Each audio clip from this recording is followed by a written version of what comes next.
नमस्कार। आकाशवाणी चंडीगढ़ से प्रादेशिक समाचारों के साथ मैं रत्तिका। प्रधानमंत्री नरेंद्र मोदी ने देश के युवाओं को नवाचार लाने का आह्वान किया है और उनके लिए कारोबार आसान बनाने के लिए अपनी प्रतिबद्धता व्यक्त की है। श्री मोदी ने युवाओं को अपने नवाचार के माध्यम से लोगों का जीवन सरल बनाने के लिए कहा है। प्रधानमंत्री ने आज भारतीय प्रौद्योगिकी संस्थान IIT दिल्ली के 51वें दीक्षांत समारोह को वर्चुअल माध्यम से संबोधित करते हुए कहा कि नवाचार आत्मनिर्भर भारत अभियान की सफलता के लिए एक बड़ी ताकत है। उन्होंने जोर देकर कहा कि आत्मनिर्भरता वैश्वीकरण के साथ उतनी ही महत्वपूर्ण है। प्रधानमंत्री ने कहा कि कोविड-19 के कारण संकट काल में विश्व में बड़े परिवर्तन आए हैं और कोविड का खतरा टल जाने के बाद प्रौद्योगिकी एक बड़ी भूमिका निभाएगी। हरियाणा के मुख्यमंत्री मनोहर लाल ने पिछले दिनों बल्लभगढ़ में हुई एक लड़की की हत्या की कड़ी निंदा की है और कहा है कि राज्य सरकार ऐसी घटनाओं को रोकने के लिए लव जिहाद पर एक बड़ा कानून लाने जा रही है। उन्होंने कहा कि राज्य सरकार मंत्रिमंडल की अगली बैठक में इस संबंध में एक प्रस्ताव लाएगी। मुख्यमंत्री कल शाम चंडीगढ़ में संवाददाता सम्मेलन को संबोधित कर रहे थे।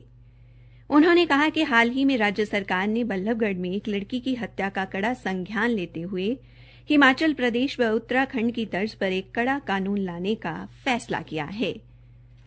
मिलावटी शराब का सेवन करने से पानीपत और सोनीपत में 40 लोगों की मौत की घटना का जिक्र करते हुए मुख्यमंत्री ने कहा कि इस संबंध में पुलिस ने गिरफ्तारी की है और इस मामले में आगे की जांच जारी है।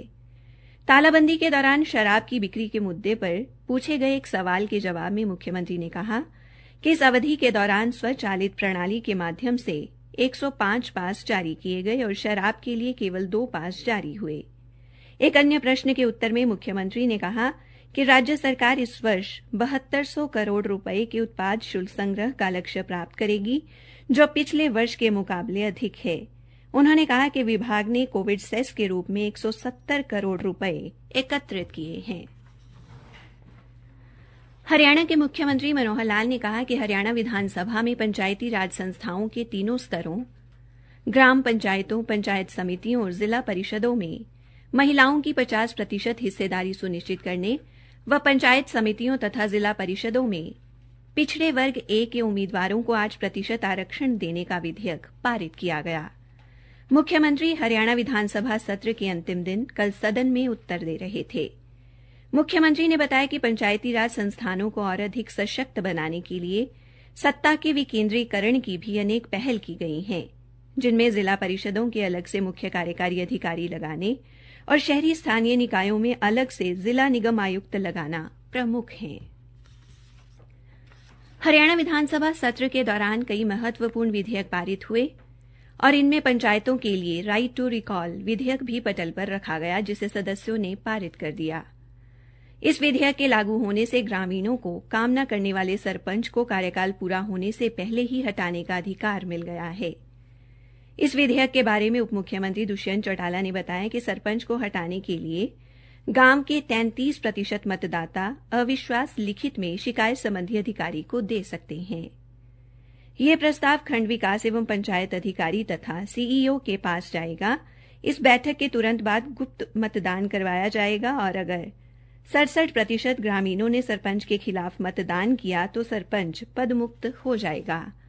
सरपंच चुने जाने के 1 साल के बाद ही इस नियम के तहत अविश्वास प्रस्ताव लाया जा सकेगा। श्री चौटाला ने बताया कि अगर अविश्वास प्रस्ताव के दौरान सरपंच के विरोध में निर्धारित 2/3 मत नहीं पड़ते हैं तो आने वाले 1 साल तक दोबारा अविश्वास प्रस्ताव नहीं लाया जा सकता। हरियाणा विद्यालय शिक्षा बोर्ड द्वारा सभी संस्थानों में डीएलएड परीक्षा से संबंधित छात्र अध्यापकों की बाह्य प्रायोगिक परीक्षाएं 26 नवंबर से 4 दिसंबर तक करवाई जाएंगी। बोर्ड के अध्यक्ष डॉ जगबीर सिंह एवं सचिव राजीव प्रसाद ने बताया कि डीएलएड के छात्र अध्यापकों के बाह्य प्रायोगिक परीक्षा की पहले से तैयार अंक सूची व स्टेशनरी सभी संस्थाओं के मुखिया या उनके द्वारा प्राधिकृत कर्मचारी 20 से 23 नवंबर को प्रातः 9 बजे से दोपहर 1 बजे तक अपने अपने जिले के प्रश्न पत्र वितरण केंद्र से प्राप्त कर सकते हैं। इसी के साथ प्रादेशिक समाचार समाप्त हुए।